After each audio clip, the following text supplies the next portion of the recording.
Gdybym o każdych 7 rozstrzelanych Polakach chciał rozwieszać plakaty, to w Polsce nie starczyłoby lasów na ich wyprodukowanie. Autorem tego złowieszczego cytatu był nikt inny, tylko generalny gubernator Hans Frank, jeden z najbardziej zagorzałych wyznawców Hitlera, który był odpowiedzialny za cierpienie i śmierć milionów ludzi. Dla niemal każdego Polaka gubernator pozostawał uosobieniem wszelkiego zła, a dla żołnierzy polskiego państwa podziemnego wrogiem numer 1, któremu postanowiono wymierzyć najwyższą karę. Jak wyglądały kulisy akcji przeprowadzonej przeciwko jednemu z największych zbrodniarzy? Zapraszamy na kolejny film.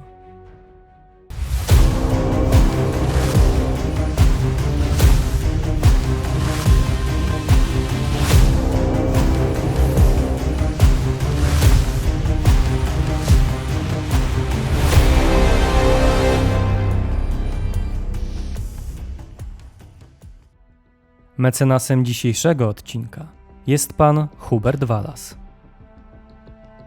Postać generalnego gubernatora Hansa Franka ze względu na skalę popełnionych przez niego zbrodni nie powinna wymagać specjalnego przypomnienia. Ten urodzony 23 maja 1900 roku zbrodniarz, którego cynicznie i szyderczo nazywano królem Polski, był w rzeczywistości katem Polaków i jednym z głównych architektów systemu terroru na podległym mu terenie. Gorliwość Hansa Franka w realizowaniu zbrodniczej ideologii była po prostu ogromna i wynikała z kilku czynników. Po pierwsze, Frank był zagorzałym hitlerowcem, a ewentualna wizja utraty łaski Führera była dla niego perspektywą wprost przerażającą.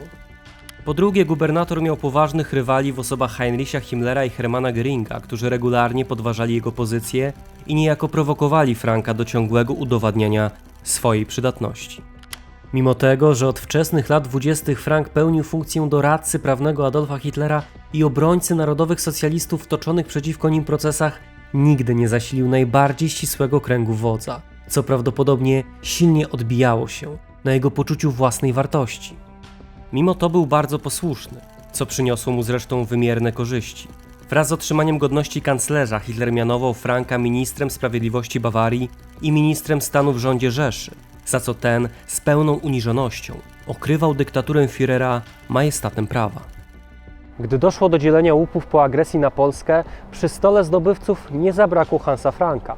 Otrzymał on jednak od Hitlera bardzo krnąbrny dar, mianowicie centralne ziemie dawnej Rzeczypospolitej, z których stworzono tzw. generalne gubernatorstwo. Ów twór miał być, jak określali go sami Niemcy, rasowym śmietnikiem, w którym planowano umieścić Polaków i Żydów, a następnie zmusić ich do katorżniczej pracy na rzecz III Rzeszy Niemieckiej. Faktycznie więc przyszło Frankowi rządzić terytorium, którego mieszkańców planowano objąć niemal całkowitą eksterminacją, w czym ten zresztą uczestniczył całą powagą swojego urzędu. Mimo zaangażowania Franka w największe zbrodnie popełnione na podległym mu terenie, pozostawał on przez bardzo długi czas wprost nieosiągalny dla polskiego podziemia. Co prawda generalny gubernator z racji pełnionych przez siebie funkcji bardzo często i całkiem chętnie uczestniczył w rozmaitych wydarzeniach, ale zawsze towarzyszyła mu olbrzymia obstawa, przez którą nie sposób byłoby się przedostać. Nieprzerwanie jednak analizowano kroki Hansa Franka, licząc na to, że uda się dostrzec jakąś lukę w jego systemie obrony, albo uda się znaleźć tak dogodną sytuację, aby podjąć ryzyko i zamachnąć się na życie generalnego gubernatora. Okazja ta przyszła z początkiem 1944 roku, gdy żołnierze Armii Krajowej dowiedzieli się o planowanej przez Hansa Franka podróży do Lwowa. Powodem wyjazdu były obchody 11. rocznicy dojścia Hitlera do władzy oraz 4. rocznicy utworzenia, a w zasadzie konsolidacji generalnego gubernatorstwa, które również przypadało 30 stycznia. Franka nie zamierzano atakować jednak w Lwowie, gdzie roiło się od Niemców, lecz w trakcie podróży. Otóż okazało się, że gubernator będzie podróżował koleją, co samo w sobie generowało pewne możliwości dla przeprowadzenia dywersji. Czy Hans Frank spodziewał się zamachu? Z całą pewnością zdawał sobie sprawę z aktywności polskiego podziemia, gdzie żołnierze Armii Krajowej, m.in. w Warszawie, przeprowadzali regularnie akcje likwidacyjne przedstawicieli niemieckiego aparatu władzy. Polscy egzekutorzy nie ograniczali się przy tym do płotek. Poza szeregowymi oprawcami, surowa ręka podziemnej Polski potrafiła dosięgnąć Franza Bürkla czy Augusta Kretschmana. Jeśli chodzi o Kraków, to w kwietniu 1943 roku przeprowadzono niestety nieudany zamach na Friedricha Wilhelma Krügera, czyli wyższego dowódcę SS i policji, na całe generalne gubernatorstwo, ergo człowieka, który znajdował się w ścisłym kręgu Hansa Franka. Były to jednak akcje przeprowadzane w mieście. Likwidacja funkcjonariusza poprzez wysadzenie pociągu, w którym jechał, stanowiła pewne novum, które z jednej strony mogło uśpić czujność Franka i dać przy tym olbrzymią przewagę polskim dywersantom. Prawdopodobnie zatem spokojny o swoje zdrowie generalny gubernator wsiadł do jednej ze specjalnie przygotowanych salonek i 29 stycznia o godzinie 22:45 rozpoczął podróż na relacji Kraków-Lwów. Dzięki skrupulatnie prowadzonemu przez Franka dziennikowi wiemy, kto tego dnia towarzyszył gubernatorowi w jego podróży. W wagonie salonowym nr 1006 wspólnie z Frankiem miejsca zajęli szef Wydziału Prasy Emil Gassner, SS-Hauptsturmführer Helmut Pfaffenroth pełniący funkcję adiutanta Franka oraz młodszy referent o nazwisku Mohr i policmeister Max Nigl. Drugą salonkę o numerze 1001 zajęli SS-Obergruppenführer Wilhelm Koppe, prezydent Kolei Wschodnich Adolf Gertheis oraz pułkownik Fischer i podpułkownik Dacur. Do ochrony tak ważnych osobistości oddelegowano dodatkowo oddział złożony z 25 funkcjonariuszy Służby Ochrony Kolei. Była to jednak liczba, na którą Armia Krajowa była przygotowana i w pierwotnym planie postanowiła odpowiedzieć nie mniejszą liczbą żołnierzy. Przygotowania do akcji rozpoczęto 20 stycznia 1944 roku. To właśnie wtedy komendant okręgu Kraków Armii Krajowej, Józef Spychalski, pseudonim Luty, wydał rozkaz przygotowania dokładnego planu zamachu wymierzonego w generalnego gubernatora. Ów rozkaz otrzymał dr Stefan Tarnawski, pseudonim Jarema, który realizację niełatwego zadania przekazał jednemu z cichociemnych operującemu na terenie Krakowa i okolic Ryszardowi Nuszkiewiczowi, pseudonim Powolny.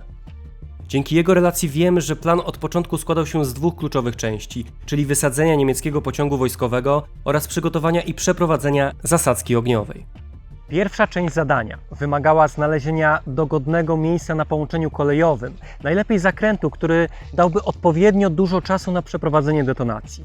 Druga część planu wymagała znalezienia takiego miejsca, które byłoby odpowiednie do przeprowadzenia zasadzki. Bardzo szybko zorientowano się, że takie warunki może zagwarantować rejon Puszczy Niepołomickiej. Postanowiono to dokładnie sprawdzić. Tym samym Powolny udał się w podróż pociągiem relacji Kraków-Tarnów i uważnie badał topografię terenu. Na nieszczęście stwierdził, że na trasie brakuje wystarczająco ostrych zakrętów i krzywizn. Polak doszedł jednak do wniosku, że w podróży mógł nieodpowiednio odczuć topografię terenu. W związku z powyższym postanowił wraz z innym cichociemnym, Henrykiem Januszkiewiczem, pseudonim Spokojny, udać się w miejsce Puszczy Niepołomickiej i dokładnie przeanalizować dostępny teren. W miarę dogodne miejsce odnaleziono między stacjami Podłęże i Grodkowice.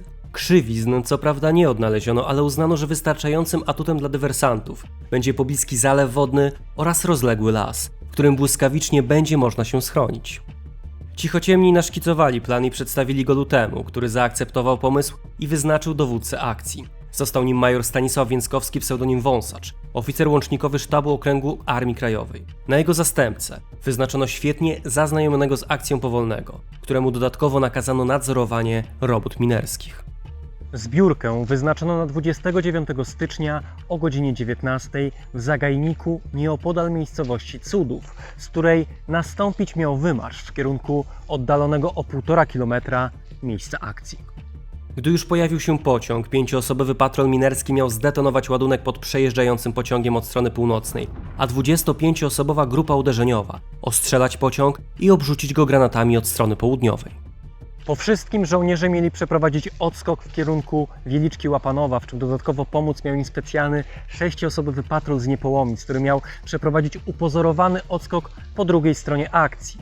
Plan, w który zaangażowano 36 partyzantów, posiadał jednak jeden ogromny mankament – brak odpowiedniej ilości broni. Akowcy posiadali oczywiście karabiny, broń krótką, a nawet granaty, ale było ich za mało. W tym celu zgłoszono potrzebę dodatkowego wyposażenia do dowództwa okręgu, szczególnie mocno prosząc o 100 granatów, 3 RKM-y oraz amunicję. Odpowiedź przyszła jednak dopiero w dniu akcji. 29 stycznia 1944 roku był słoneczny, niemal wiosenny, jednakże nastroje akowców od samego rana pozostawiały wiele do życzenia. Po pierwsze, dowódca akcji był ciężko przeziębiony, a ponadto otrzymano odpowiedź odmowną na prośbę o przyznanie dodatkowej i tak ważnej broni. Dywersanci nie szczędzili między sobą gorzkich, choć celnych uwag sprowadzających się do tego, że akcja straciła sens. Nieodpowiednio wyekwipowana grupa uderzeniowa stawała się bowiem bezsilna, a w każdym razie prezentowała raczej niski walor bojowy. Wysłanie 25 młodych chłopaków bez broni na tak niebezpieczną akcję groziło ich masakrą. Tym samym Wąsacz, doświadczony żołnierz konspiracji, bił się z myślami przez całą podróż z Krakowa do Niepołomic. Na miejsce zbiórki kierownictwo akcji dotarło chwilę po godzinie 18. Około 19 przybyli z Wieliczki członkowie patrolu minerskiego, to jest Mars, Spokojny, Wróbel i Zawała oraz 2 innych partyzantów.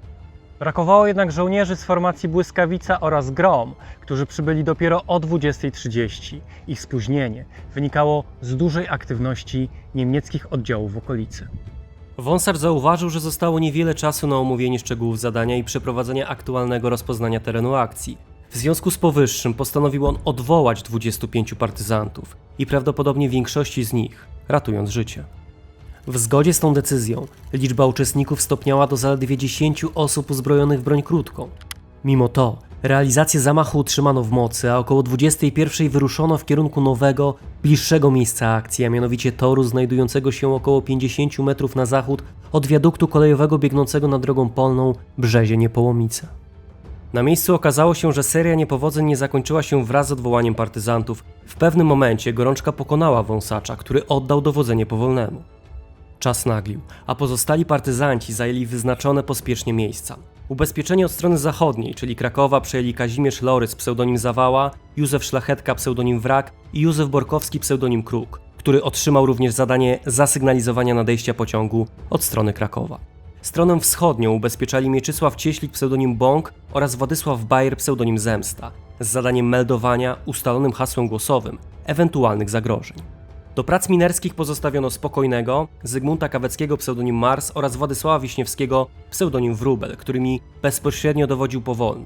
Ta czwórka około godziny 21:30 przystąpiła do założenia ładunku wybuchowego.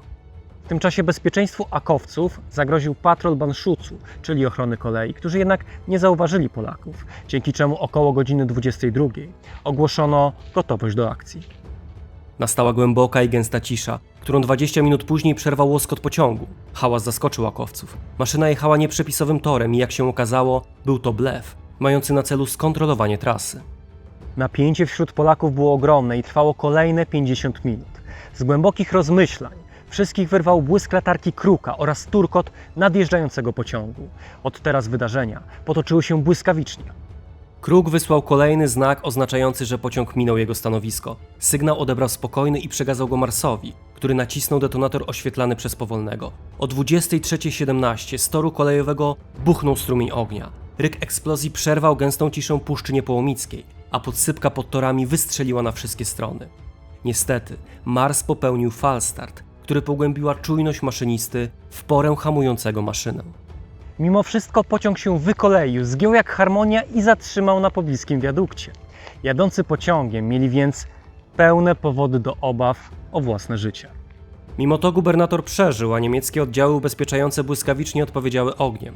Akowcy podzielili się na 3 grupy i przystąpili do odskoku, który zakończył się sukcesem głównie za sprawą wspomnianego wcześniej patrolu z Niepołomic, który upozorował odwrót z drugiej strony Wisły.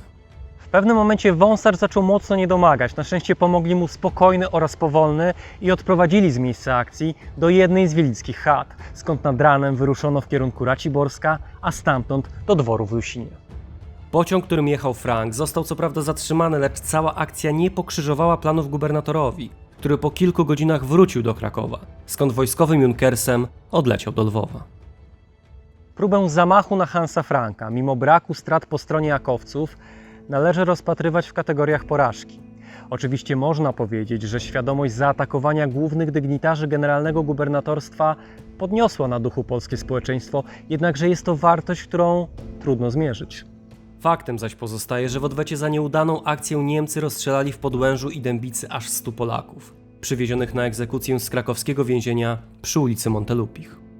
Akowcy zdawali sobie sprawę, że tego typu akcja może przynieść represje dla polskiego społeczeństwa. W tym celu postanowili rozrzucić sowieckie ulotki, które uprzednio zostały zrzucone przez sowieckie lotnictwo, jednakże Niemcy nie dali się na to nabrać i doskonale wiedzieli, na kim się mścić.